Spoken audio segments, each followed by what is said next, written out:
Corwell sounds like that cousin you didn't know that you had, but now your mom's making you show him around town. And that's seriously what Gumi is doing to us, because he's a free unit that any player can acquire. But seriously, this is a free wind unit the week after Zazan came out, so some of you might be thinking, is he a counter to Zazan? And he certainly is set up to take on evasion units, so let's break down his kit and find out how viable he can really be.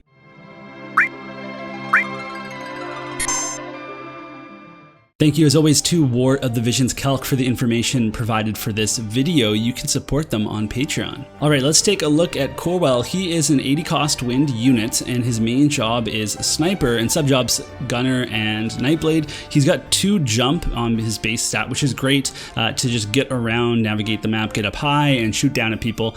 Pretty typical of bow wielders in this game. He can use hat cloth accessory, and he's actually got a bow for a TMR, as often we see with these free units or MRs. They have weapons for TMRs, which is really great for new players, but they're often a little bit weaker. And this one, it's okay. So it has 152 attack. It's got 20 accuracy, which is definitely nice as a nice accuracy option. And then it has a 20% chance to decrease evasion by 40 for 3 turns for the target. So in the hands of Corwell, who is an incredibly accurate sniper, he can actually hit pretty reliable with his regular attack on any unit, and then he can decrease their accuracy so that the rest of your team can start hitting them. Now, that sounds good, but regular attack debuffs are often not the best thing to be doing, because you don't want to be using regular attacks, you want to be using skills.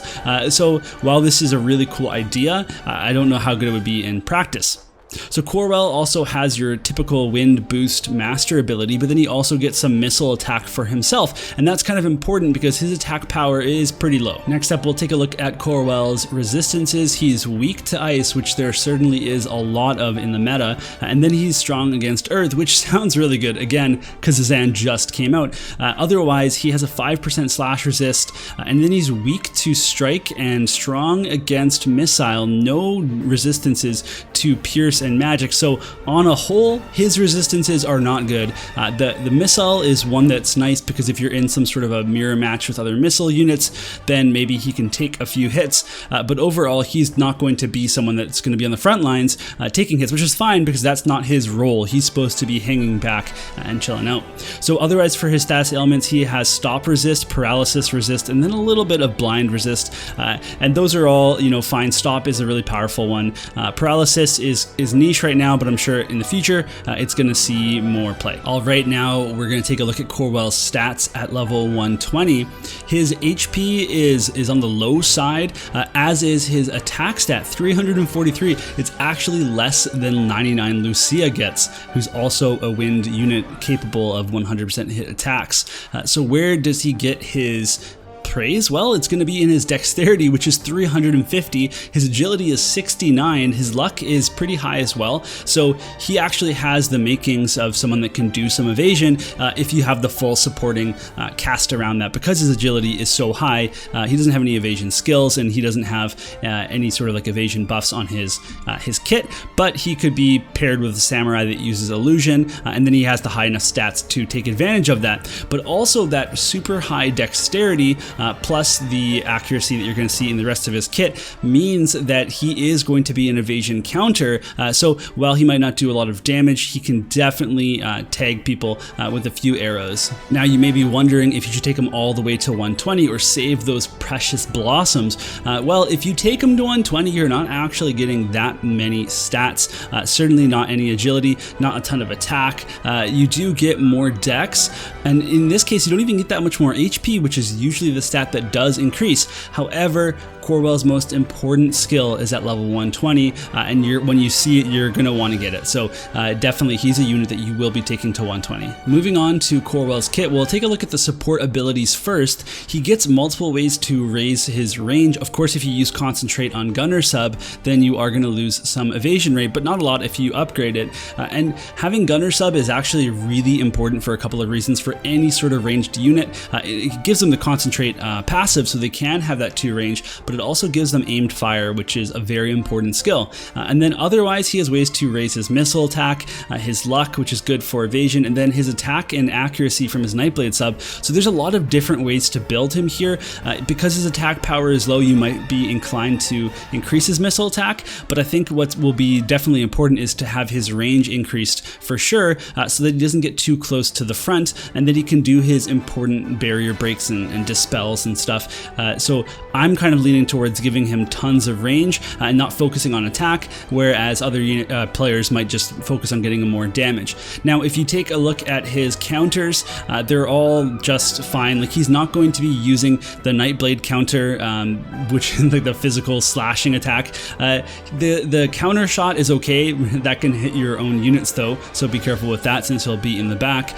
So really, I think that if you're building him evade, then you'll probably use this counter smoke ability to decrease his accuracy, but otherwise, you know, there's not really a huge counter here that I can suggest. When we look at his main job, it's really good. So he has the same kit as Nivlu, but he's going to get EX upgrades as well on top of that. So he gets some defense penetration and some range from a single buff. He can decrease agility, he can decrease units move, and then he has dispel spread, which is so powerful. It's a huge attack AoE, and it's going to take off all sorts of buffs. So when he gets his upgraded, it's actually going to give a 30% buff to the hit chance, and then the AP cost is going to go down, which is really big because it was one of the more expensive abilities to use in the game. So this is a really big deal. So he's also getting an upgrade to his self buff. You can see there, it's going to give him 30 accuracy on top of the defense penetration and range. So they're really pushing him as an evasion counter, but we can see down at the bottom here, so he has the decrease move, he has the barrier break of course as well, but then he gets a job level 25 skill that is a large potency, 200% and 100% hit chance. So this is a huge deal to get basically a stronger sharpshoot. Now of course his damage is pretty weak unless you're really building him with missile attack and, you know, aimed fire and all this other stuff, but still, to have a large potency 100% hit attack, that's totally worth going to 120 for, to counter these evade units. There's not a lot to say about any of his sub jobs, so looking at his sniper sub, you might use this for the team buff for attack, because that is actually pretty good. The arm shot is definitely good in live play, and then the paralysis, that's just kind of funny. Gunner, this is probably the preferred sub because you get the aimed fire, which gives you another range. It gives you 38 missile attack, which is very important for him, and then otherwise there's some other skills, but I don't think you're going to use many of them. It's just the aimed fire. On the Nightblade sub, again, you're not going to be up there running and slashing people. However, you do get dual resist, which is a very good team buff that has a lot of applications. So that's just good. You could have no other skills, just the dual resist, and that would be fine, fantastic. But you also do get the absorb AP, and that is useful in PvE content. And once in a while, like if you have a unit chasing down Corwell in like a live match, yeah, you could actually absorb their AP, and then, you know, maybe you're trying to kite them or whatever, and if they just have their auto attack, it's really hard for them to finish you off. So there's actually an application where you would use that as well. Now Corwell doesn't actually have a limit burst, and this is probably because he's a free unit, but it is kind of a big deal. If you look at someone like Nivlu, her limit burst is one of the best parts of her kit, and for him, he's just going to be missing that utility of maybe some sort of status effect or bigger, you know, barrage type AoE. Overall, his kit does look really good, but it's a shame that he doesn't have a cool limit burst. Let's compare a few units to Corwell, and we're going to choose Frederica and Nivlu. So Frederica is definitely built to do more damage. She has more attack. She has the same defense penetration, but then she also has missile resist penetration, and then she's lightning element, so she just gets access to more missile buffs from things like Curl or things like her own Frederica's Dream card, which will also help Corwell, but not quite as much. So when you look at Frederica, you're definitely looking to use her as a damage dealer. Corwell is going to provide so much more utility, and that all of his attacks are on you know, a bow job, so that he has that kind of range to get over people. He has the barrier breaking, all that kind of stuff. So he has a lot more utility, but he is definitely a lot weaker. So I've actually watched a ton of Corwell videos. You can check out PST's channel on YouTube. He has done a ton of Corwell videos showing him with evade evade, and primarily with 2B and with other wind units like Tifa and Ayaka. And 2B does most of the work, but you can see Corwell is dispelling people, he's barrier breaking, he's doing little pieces of damage here and there. So he's definitely got some utility, but definitely a weaker unit than Frederica. So if we look at Nivlu, you know, she's actually not even that far off in terms of a lot of stats. The biggest thing that Corwell has is one, his 100% hit attack, and then two, all the accuracy. Like, he can give accuracy to your teammates, he can give himself tons of accuracy, and then he has the 100% hit attack. So Corwell is built to fight evade units, and then maybe do a little bit of evading himself, but hopefully you just keep him on the back lines so he doesn't have to do any evading. So how good is Corwell? He has a ton of utility with his 100% hit attacks, his ability to reduce agility, reduce move, he can break physical barriers, and the fact that he just has so much accuracy means that he's going to be hitting with most of his attacks anyway. And then he also can buff your party's accuracy, meaning that he's just going to be able to help your whole team fight against evade units. However, he does have some cons. His attack stat is very low. He has no limit burst, and I definitely would like to see one on his type of unit. And then also there's going to be a lot of ice units around with the release of Frievia. And then finally, he's not very durable, and that's definitely a concern for me. He's also a unit that I think might need bells in order to just keep launching attacks, because his regular attack is going to be so weak.